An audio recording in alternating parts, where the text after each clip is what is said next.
Donc là nous sommes sur l'USS Midway, un porte-avions qui a été fabriqué à la fin de la Seconde Guerre mondiale, qui a connu le combat au Vietnam, mais également pendant la guerre du Golfe.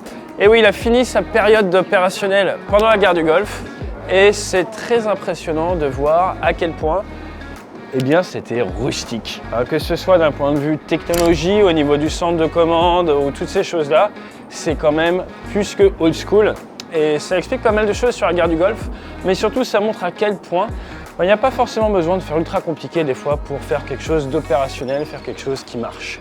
Donc si nous sommes là aujourd'hui, à pouvoir vous faire partager ce pont d'envol absolument dingue et des images de fou comme cet hélicoptère, ce Black Hawk, des Coast Guard, c'est grâce à World of Warship qui vous permet de commander, de piloter, de prendre le contrôle de navires comme celui-ci. Il y a même le Béarn français, le premier porte-avions français.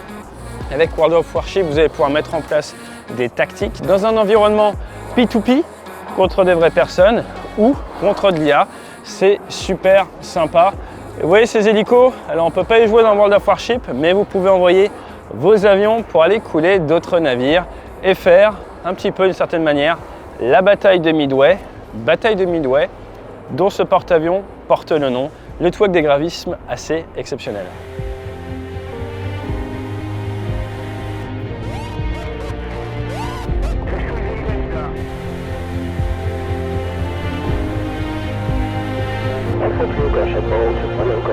Roger ball.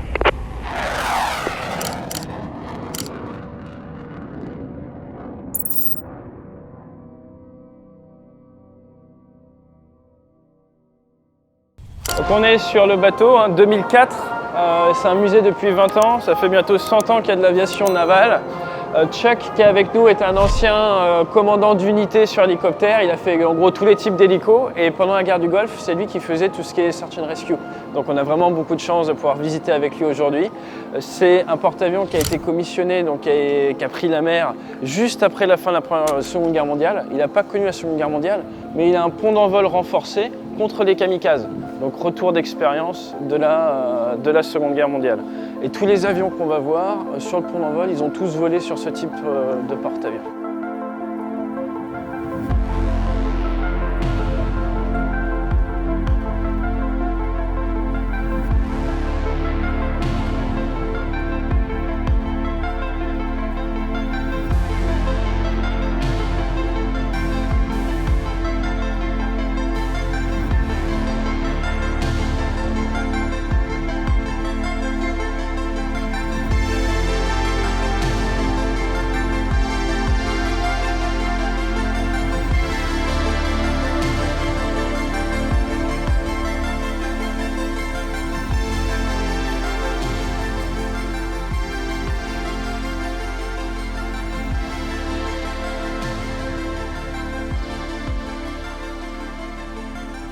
Donc ici on est au niveau de Avia, comme on dit dans la marine française, avec boss et mini-boss. C'est un point très intéressant pour suivre tous les statuts de vol.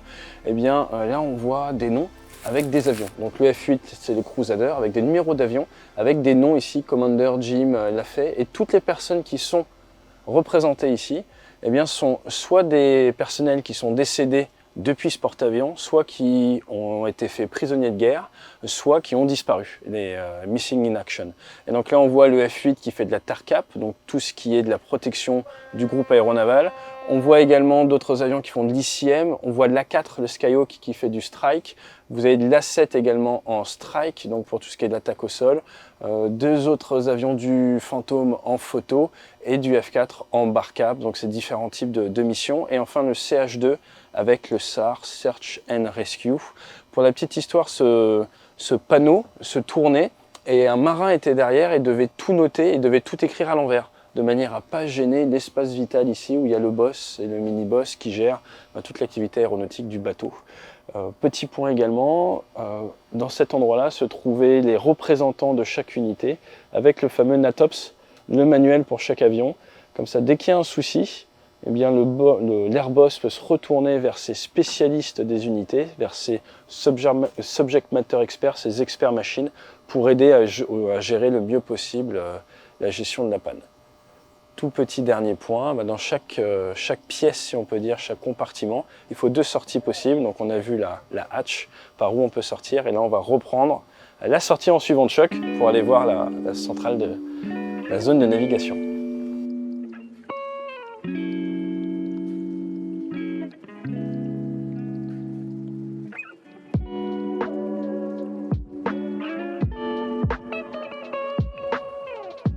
Donc ici c'est la salle de navigation, bien avant l'heure du GPS, et ils ont en display, ils nous montrent les méthodes avec lesquelles ils fonctionnaient. Et ce qui est intéressant, c'est de voir que Chuck nous expliquait que le sextant est encore utilisé de nos jours à l'école navale, l'académie navale, parce que ça permet d'être très très résilient. Donc ils ne veulent pas perdre la compétence, et c'est pour ça qu'ils continuent de s'y entraîner. Ici vous avez toute l'entrée dans San Diego. Donc si on voit le Fisherman ici, nous on est juste là, et ça permet de voir comment est-ce qu'il fonctionne avec forcément les différents points d'eau, la différente profondeur qui est backupée par ce système, qui a d'une certaine manière un sonar, une radar altimeter comme on dirait dans nos avions, qui permet de savoir en permanence la profondeur d'eau que vous avez sous la quille. C'est quand même un bateau qui fait 69 000 tonnes, donc c'est pas rien. Et il peut arriver que des personnes passent par-dessus bord. Et donc cette table ici, c'est un endroit spécial pour faire, si besoin, des manœuvres pour récupérer des personnes qui tombent à la mer. Et c'est assisté par tout un système de lumière, système qui est géré par un petit ordinateur qui est juste derrière nous. Alors petit, c'est un euphémisme, mais qui permettait d'aider à récupérer des marins tombés par-dessus bord, même si dans les procédures préféré, c'est pas le porte-avions qui va s'arrêter et essayer de récupérer le marin, c'est un navire d'escorte. Parce qu'à 15 nœuds, et encore une fois ce bateau peut monter à 33 nœuds, il leur fallait 1,6 km pour s'arrêter. Alors faire demi-tour et manœuvrer ce navire, c'était vraiment pas chose aisée, c'est pour ça qu'ils essayent plutôt de travailler en équipe.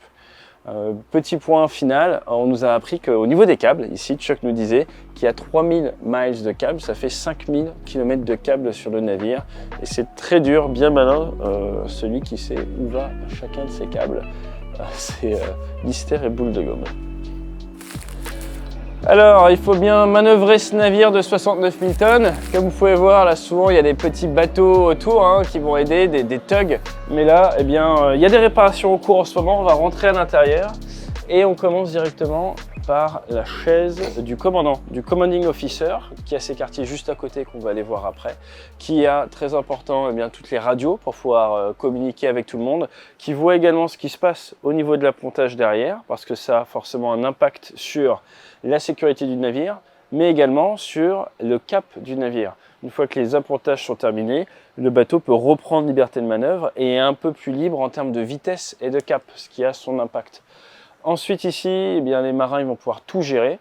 Vous voyez différentes informations, on voit la météo, on voit le DEFCON qui est la sécurité, on voit les puissances, la sécurité autour du bateau. Ici, ils ont un radar qui leur permettait de voir tout ce qui se passe à une dizaine de nautiques. Mais la problématique majeure, c'est quand il fait pas très beau, dans des zones très denses, ce bâtiment s'est déjà fait percuter par un navire marchand, ce qui lui a valu 2 morts et 4 F4 détruits. Donc c'est un point sur lequel les marins font très attention. Un point toujours d'actualité, récemment il y a eu différentes collisions, différents abordages avec des navires de l'US Navy. On a quand même un bilan ces dernières années de 17 morts. Ça c'est Gator, Gator qui veut dire un alligator, c'est pour ça il y a le petit alligator, mais c'est pour un navigator, donc c'est la chaise du navigateur qui s'assure que tout va bien. Et de ce côté-là, sur tribord, du coup, vous avez les fameux rames. Les rames sont les ravitaillements à la mer. Parce que ce genre de bateau, il faut redonner du pétrole pour les avions, pour le navire. Ce n'est pas un porte-avions nucléaire, c'est un porte-avions à propulsion classique. Et comme on peut le voir là également, pour les marins, à manger, des cigarettes, toutes ces choses-là. Par ici, même concept que tout à l'heure dans la pièce de chez Avia, vous avez tous les navires de contact, ce qu'on appelle aussi les skunks. Donc c'est tout ce qui est surface contact unknown, donc inconnu ou connu.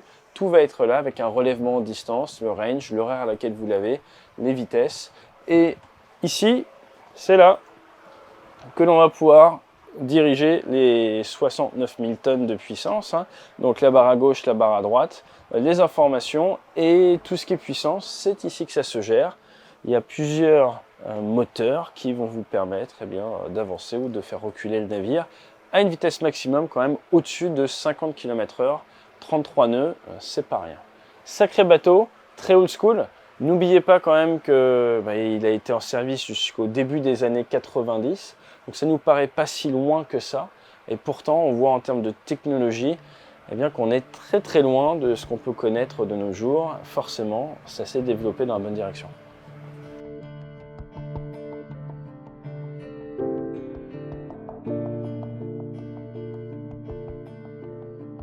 Donc là, c'est la cabine du commandant. Il ne faut pas oublier que là, on est en train de regarder à quoi ressemblait une cabine de commandant pendant la guerre du Golfe, tout simplement. 91, 92, c'était ça. Donc quand on dit que par exemple les F-14 n'ont pas été beaucoup utilisés pendant la guerre du Golfe parce qu'en fait, ils n'arrivaient pas à avoir l'ATO, l'Air Task Order, les ordres en temps réel par souci de communication, vous comprenez un petit peu mieux ces limites-là. On est très très loin de l'époque de la 4G, du Wi-Fi, de la fibre. On est sur une technologie qui remonte il n'y a pas plus longtemps. Again, watch your head as you pass through the hatches. Just remember to duck.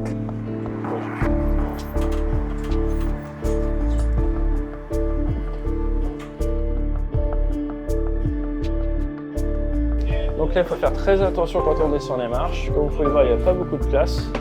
Et on descend gentiment. Et sur le Charles de Gaulle, ça ressemble énormément. Là, j'ai l'impression qu'on est dans l'île du Charles de Gaulle. C'est les mêmes angles quasiment, même philosophie. Alors là, nous sommes en train de nous rendre vers les salles d'alerte. C'est vraiment un endroit où les pilotes passent le plus gros de leur journée.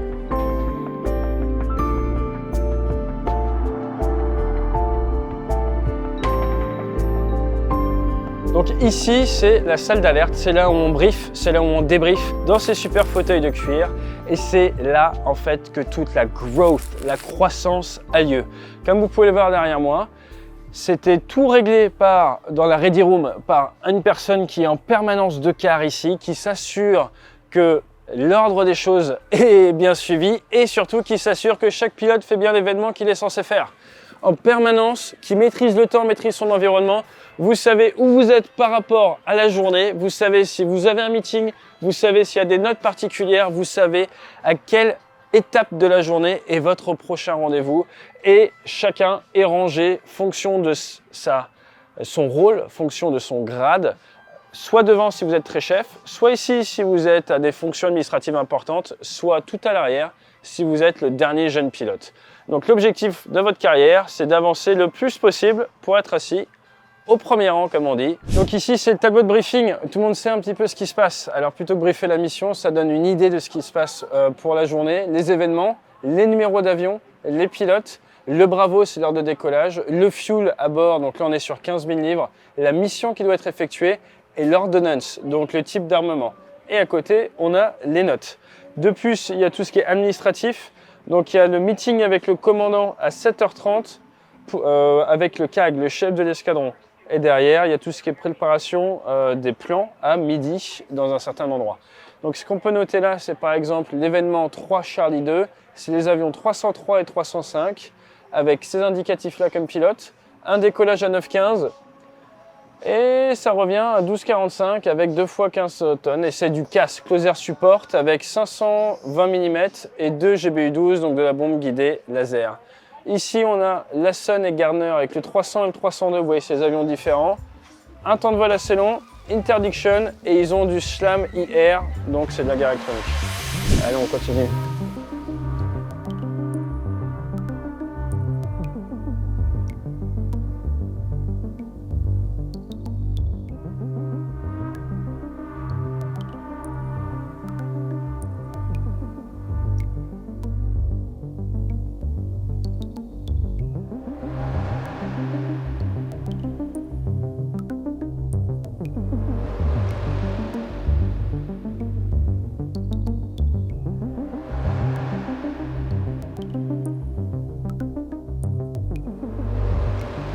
Là, on est juste sous le pont d'envol, on vient de sortir des salles d'alerte. Le gros danger, c'est se cogner la tête. Donc ça, c'est les chambres chez les officiers subalternes. Donc c'est assez haut sous plafond, on peut voir ça comme ça. Et d'un point de vue confort, par rapport au Charles de Gaulle, il faut être franc, c'est C'est pas pire, comme diraient les Québécois. C'est pas pire. C'est même plutôt pas mal en fait. Les coursives, toujours des coursives. Un bâtiment, c'est des kilomètres de coursives. Et c'est pas toujours évident de savoir s'y retrouver. Donc quand on arrive jeune sur un bateau, il faut apprendre le sens d'orientation maritime, si je puis dire. Toujours savoir où est l'avant, où est l'arrière. Mais blague à part, à n'importe quel moment, dans la nuit, dans la fumée, vous devez savoir vous repérer. C'est pour ça qu'il est important de savoir trouver la sortie en permanence, même dans la fumée, même de nuit. Et c'est un métier, il faut être franc. Vous vous rappelez le début du film Top Gun? C'est pas ici que ça se passe. Donc ici, c'est le CIC, c'est vraiment le centre où tout se passe. Tout est bien rangé. D'un côté, on a le contrôle aérien. D'un autre côté, on a tout ce qui est gestion de l'espace aérien d'un point de vue tactique. Et également tout ce qui est détection et tracking, que ce soit pour les bateaux ou que ce soit pour les avions. Parce que tout ce qui approche du bateau doit être détecté, identifié et si besoin intercepté par des avions de chasse. Sachant que l'interception permet normalement l'identification.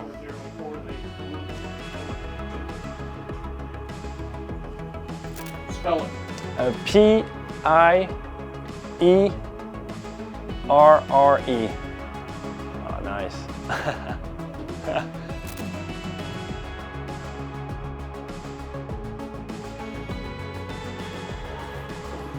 Donc là, on va voir où l'équipage dormait. Pas de climatisation, donc forcément au large du Vietnam, tout ça, il faisait très très chaud. Plus t'es ancien, plus tu dors haut, plus t'es jeune, plus tu dors en bas. You just kind of lounge in your underwear, you know, and watch, obviously VCR, watch a tape, watch a movie.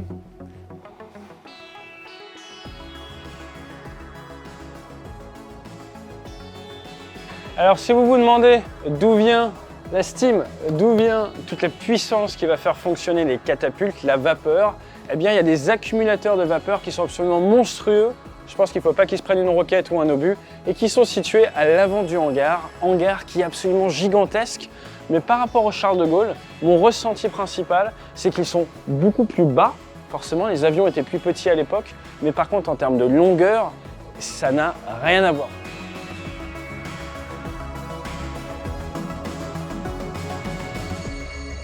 Ok, donc là on est sur le pont d'envol.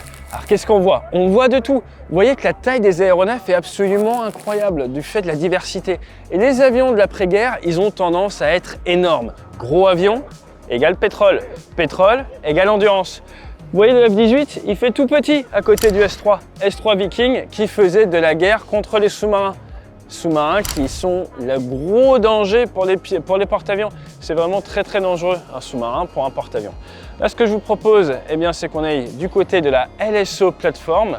LSO, c'est Landing Signal Officer, c'est ce qu'on appelle en français les officiers d'appontage. Sans eux, il n'y aurait pas d'appontage. Sans eux, eh bien, ça ne marcherait pas l'aviation navale, faut être franc. Donc la LSO plateforme, culture légèrement différente aux États-Unis par rapport à la France. Le principe, c'est quoi? Le principe, c'est communiquer en temps réel avec la radio, avec l'avion qui arrive en finale, avoir des aides à l'appontage pour essayer de bien visualiser la trajectoire, mais c'est surtout l'expérience, la transmission de savoir qui fait qu'un officier d'appontage est bon. Avec sa petite gâchette, il va pouvoir dire si le pont d'envol est prêt ou pas, s'il est foul, s'il est engagé. Si le pont d'envol n'est pas prêt, s'il est engagé, eh bien, vous ne laissez pas approcher l'avion. Si le pont d'envol est bon, et ça se joue à quelques secondes, parce que ça va récupérer très très rapidement, eh bien, vous pouvez laisser approcher l'avion, vous le guidez, vous lui dites viens à gauche, viens à droite, un peu de moteur, t'es un petit peu haut, jusqu'au bout, je suis bien le signal jusqu'au bout, et ça va permettre eh bien, à votre pilote de venir accrocher un brin d'arrêt. Allez, on va voir d'autres avions. Le S3, c'est un monstre. Alors si vous demandez ce que c'est, ça c'est des pétroles, c'est des réservoirs de pétrole. Pour être très précis, celui-là, ce n'en est pas un, c'est un Blivit. C'est un auxiliary cargo pod. Donc on peut l'ouvrir et mettre plein d'affaires dedans, ce qui est parfait quand vous partez en déplacement. Alors c'est un luxe qu'ont les Américains, qu'on a rarement sur avion français. Nous on fait plutôt comme on peut, ou on demande aux mécanos, c'est pour ça que c'est important d'être gentil avec les mécanos, d'apporter notre matos. Du gros avion, les porte-avions américains peuvent catapulter des aéronefs très lourds, d'où la taille de ces aéronefs. Et de ce côté-là, très intéressant, avec le S3, si vous avez déjà joué à DCS, vous avez sûrement ravitaillé en vol. C'est avec ça que ça se passe. Vous allez pouvoir transférer le carburant qui est à l'intérieur du S3 vers, par exemple, le F18 qui ravitaille. Comment vous allez faire? Vous allez mettre en marche cette petite hélice. Cette petite hélice, en tournant, va créer de la puissance hydraulique qui va nous permettre, venez de ce côté, eh bien, de délover un câble, délover le tuyau, comme on dit, et au bout du tuyau, eh bien, vous allez pouvoir enquiller avec la perche de ravitaillement.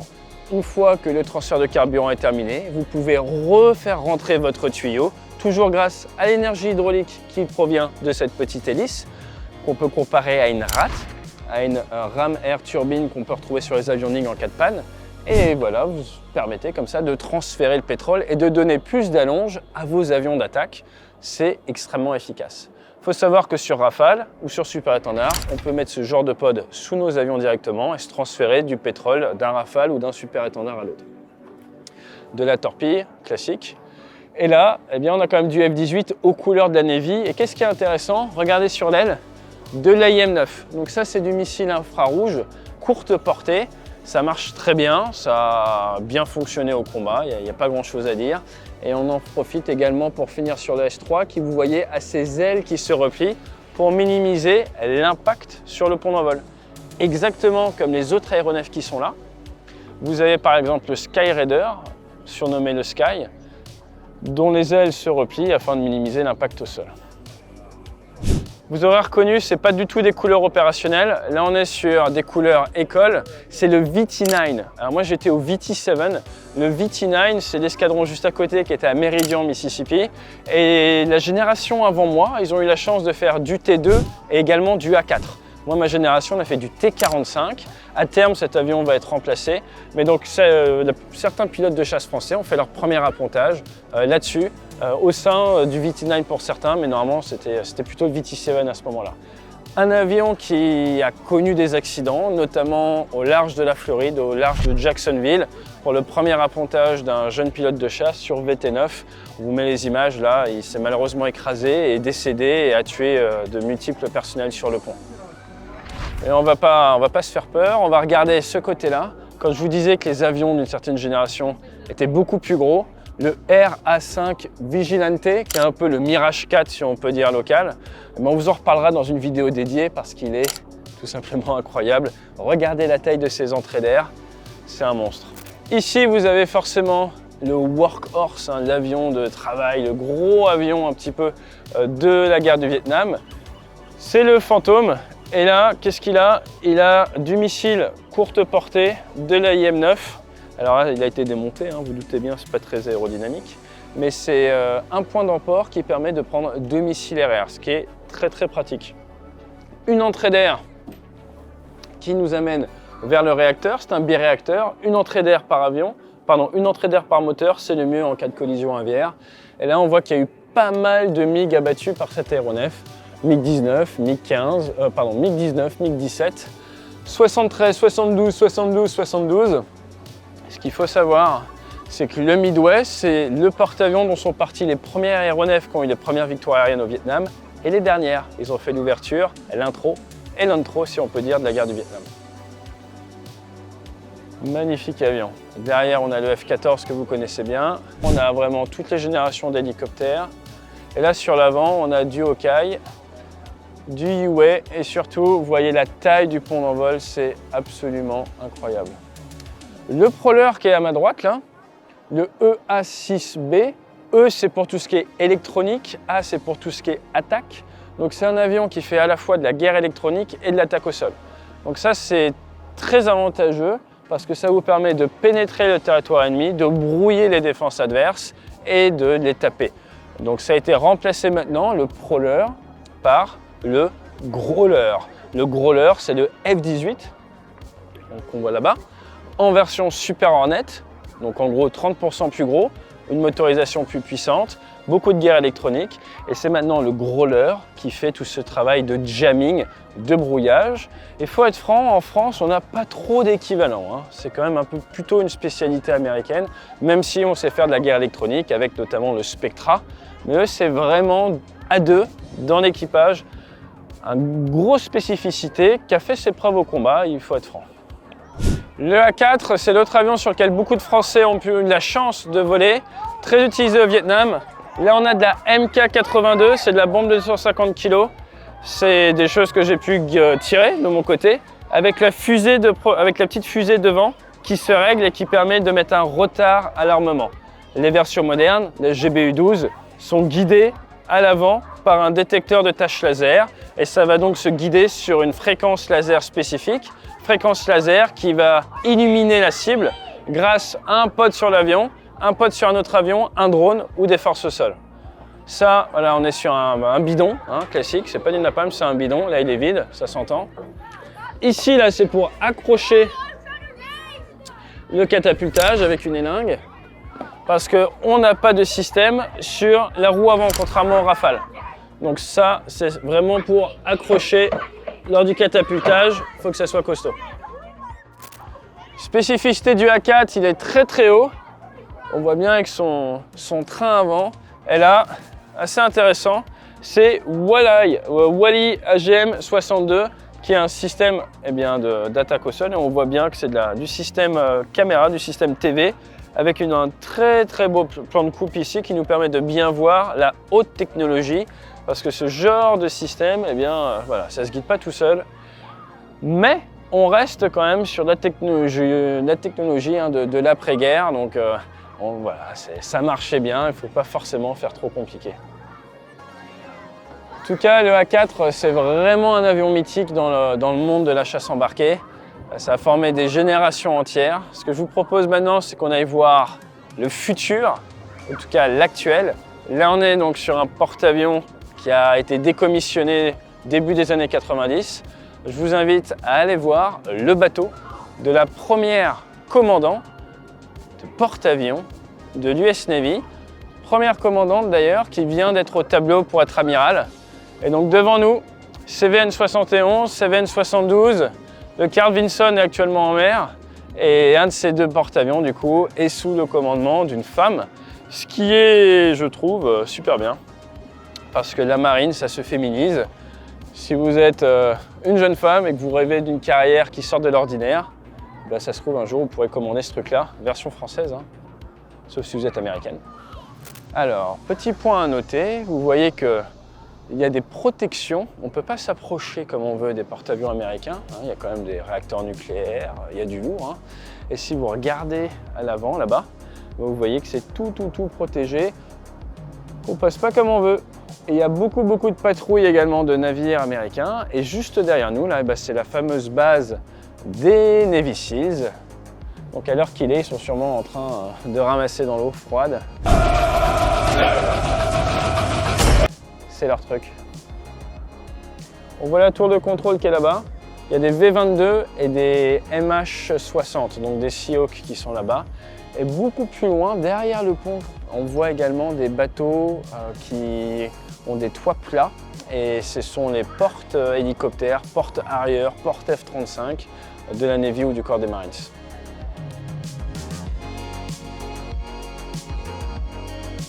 Alors l'USS Midway ici, c'est quasiment un demi-siècle d'aviation navale qui nous observe.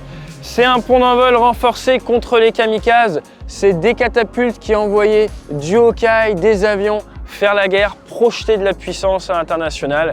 Mais surtout, c'est un ADN, une odeur particulière. Malheureusement, on n'a pas pu vous donner cette odeur, mais j'espère qu'on vous a donné l'état d'esprit, ce que c'est que l'aviation navale.